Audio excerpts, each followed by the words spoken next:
Blessed be the Lord, who hath given rest unto his people Israel, according to all that he promised through his servant Moses.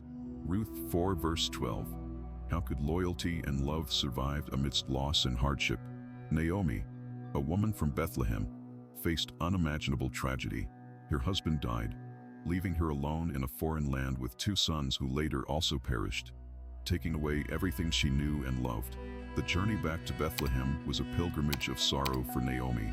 She lost her husband, Elimelech, and both her sons, Mahlon and Chilion, in Moab.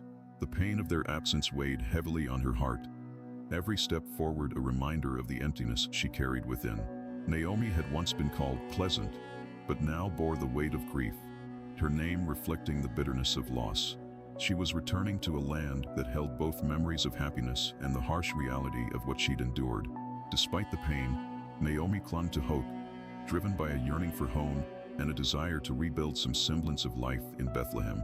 The journey itself was a testament to her resilience, a physical manifestation of her determination to carry on despite the overwhelming sorrow that threatened to consume her. The return to Bethlehem marked a new chapter in Naomi's life, one filled with both grief and a fragile hope for healing. She would face the future without her beloved husband and sons, their absence a constant ache. Yet, she found solace in the familiar embrace of her homeland, surrounded by people who knew her story and offered compassion during her darkest hours. Ruth's loyalty to Naomi transcended cultural norms and societal expectations. She chose to remain by her mother-in-law's side, even after the death of her husband, Mahlon. This decision was not a simple one. It meant leaving behind her homeland, her people, and the familiar comforts of Moab. Yet, Ruth's unwavering commitment to Naomi speaks volumes about the depth of her love and devotion.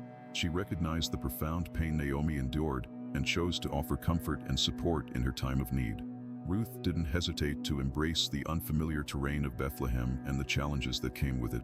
She was determined to share Naomi's burdens, offering companionship and assistance as they navigated this new chapter together. Ruth understood that loyalty wasn't just about words. It was about tangible actions, about standing beside someone through thick and thin. Ruth's devotion served as a beacon of hope for Naomi during her darkest moments. The love and support she received from Ruth helped to ease the pain of loss and provided strength to carry on. Their bond was a testament to the power of human connection and the enduring impact of selfless love. Boaz was more than just a successful landowner. He embodied kindness and integrity. He treated his workers fairly, offering them generous wages and ensuring their well-being. His reputation as a man of honor preceded him, and people spoke highly of his generosity and compassion. When Ruth, a Moabite widow, found herself in need, Boaz extended a helping hand without hesitation. He recognized her loyalty to Naomi and saw her work ethic and determination. He provided for her by allowing her to glean in his fields, ensuring she had enough to eat. His actions went beyond mere charity. They were rooted in a deep sense of justice and responsibility.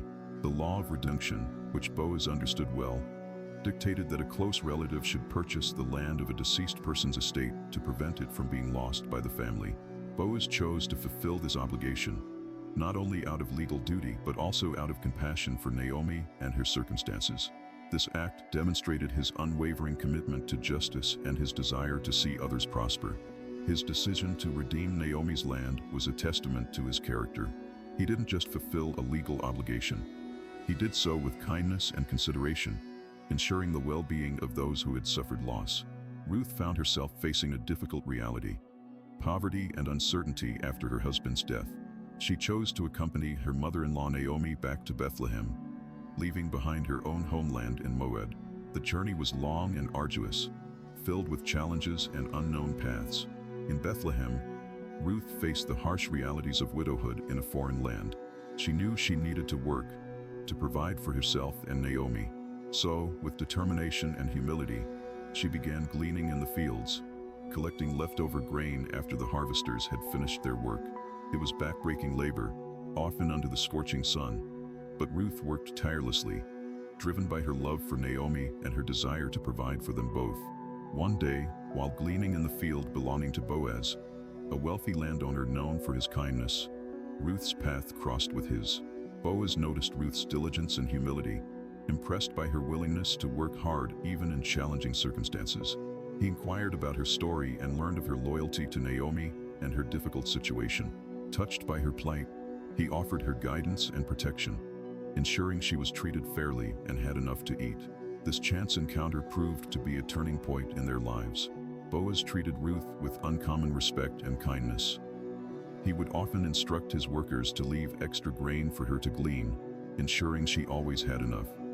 He'd even speak kindly to her, inquiring about her well-being and showing genuine concern for her situation. Their interactions became a familiar sight in the fields. Boaz, tall and dignified, talking with Ruth, his voice gentle and encouraging. A growing sense of understanding and appreciation blossomed between them. They shared simple moments, finding solace and comfort in each other's company amidst the toil of daily life.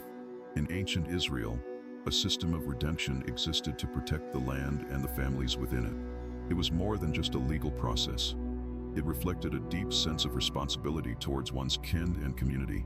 When a family faced hardship, sometimes a close relative, called a kinsman redeemer, would step forward to offer financial or familial support.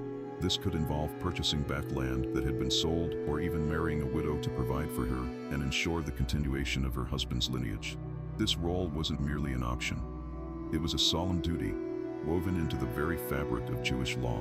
Boaz fully understood this obligation. The Torah laid out specific guidelines for the kinsman redeemer, outlining their responsibilities and rights. He knew he had a choice to make, to fulfill his duty or relinquish his claim. He chose to act, driven by both legal obligation and compassion. His decision wasn't just about land or inheritance. It was about honoring a deeply ingrained principle of justice and protecting the vulnerable.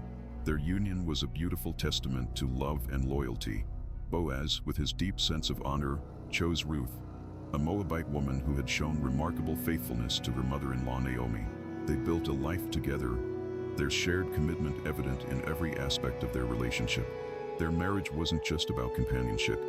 It was about fulfilling God's plan for both their lives. Ruth found acceptance and belonging in Boaz's family, proving that love transcends cultural boundaries. She became an integral part of the community, contributing to its well-being and prosperity.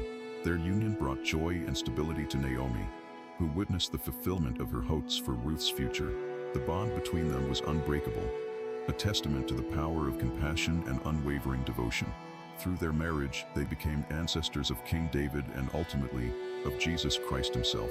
Their story reveals that even in seemingly ordinary lives, God works in extraordinary ways, weaving together destinies and shaping history. Their faithfulness and obedience to God's will left an enduring legacy, a testament to the transformative power of love and redemption.